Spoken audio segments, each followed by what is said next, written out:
friends. Today we're going to read another book called Rosie, Revere, Engineer. Now, friends, do you remember what an engineer is? An engineer is someone who builds things, right? So everyone say, engineer builds things. Okay? That's what we're going to read today. Do you think this book is fiction or nonfiction? It's fiction, right? By Andrea Beatty, illustrated by David Roberts. Rosie Revere, Engineer.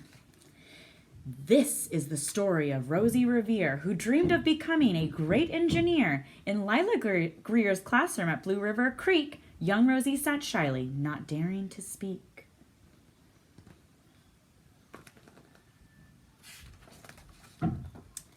But when no one saw her, she peeked in the trash for treasures to add to her engineer's stash. And late at night, Rosie rolled up her sleeves and built in her hideaway under the eaves. Look, friends, she's building things out of recycled materials, things that have already been used.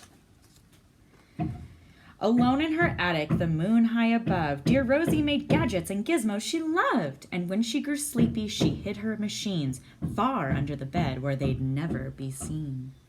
There's a lot of different things there, friends. I see a tennis racket. I see where the wild things are. I see tape, elephants, a spaceship, an owl, a baby doll. Oh my goodness. A corn on the cob? What? Crazy. When Rosie was young, she had not been so shy. She worked with her hair swooping over one eye and made fine inventions for uncles and aunts, a hot dog dispenser and helium pants. Friends, helium is the gas that's inside of balloons that make it float. So look, his pants are making him float. That's so silly. The uncle she loved most was zookeeper Fred. She made him a hat to keep snakes off his head from parts of a fan and some cheddar cheese spray, which everyone knows keeps the pythons away.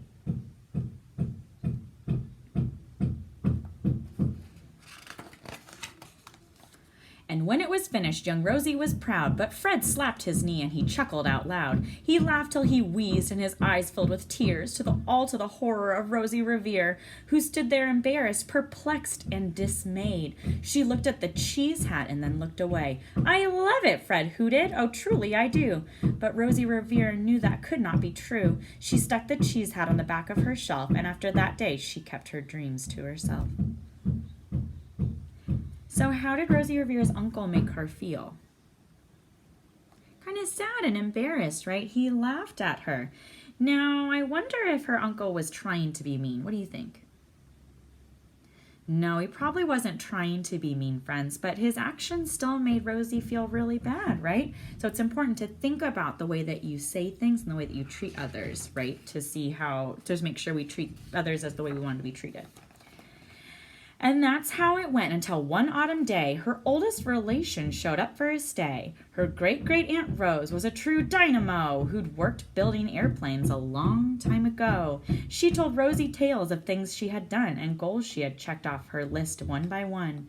She gave a sad smile as she looked to the sky. The only thrill left on my list is to fly, but time never lingers as long as it seems. I'll chalk that one up to an old lady's dream.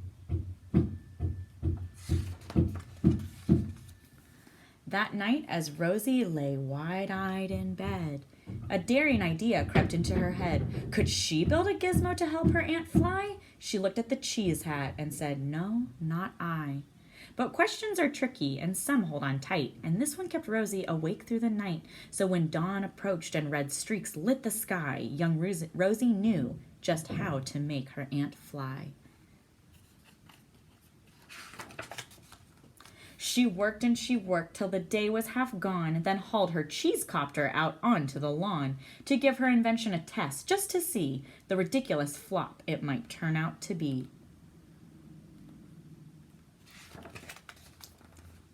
Strapped into the cockpit, she flipped on the switch. The Hello Cheese Copter sputtered and twitched. It floated a moment and whirled round and round, then froze for a heartbeat, and then crashed to the ground. So friends, was her first invention of her cheese copter successful? Did it work? No. And friends, that's what happens a lot of the time. We don't get it right the first try. We have to try again. Then Rosie heard laughter and turned round to see the old woman laughing and slapping her knee. She laughed till she wheezed and her eyes filled with tears, all to the horror of Rosie Revere, who thought, "Oh no, never, not ever again will I try to build something to sputter or spin, or build with a lever, a switch, or a gear, and never will I be a great engineer." She turned round to leave, but then Great-Great-Aunt Rose grabbed hold of young Rosie and pulled her in close, and hugged her and kissed her and started to cry. "You did it! Hooray! It's the perfect first try! This great flop is over. It's time for the next." Young Rosie was baffled, embarrassed, perplexed. "I failed," said dear Rosie. "It's just made of trash. Didn't you see it? The cheese copter crashed." "Yes," said her great aunt, "it crashed, that is true. But first it did just what it needed to do. Before it crashed, Rosie, before that, it flew." "Your brilliant first flop was a raging success. Come on, let's get busy and on to the next." She handed a notebook to Rosie Revere, who smiled at her aunt as it all became clear. Life might have its failures, but this was not it. The only true failure can come if you quit. They worked till the sun sneaked away to its bed. Aunt Rose tied her headscarf around Rosie's head and sent her to sleep with a smile ear to ear, to dream the bold dreams of a great engineer.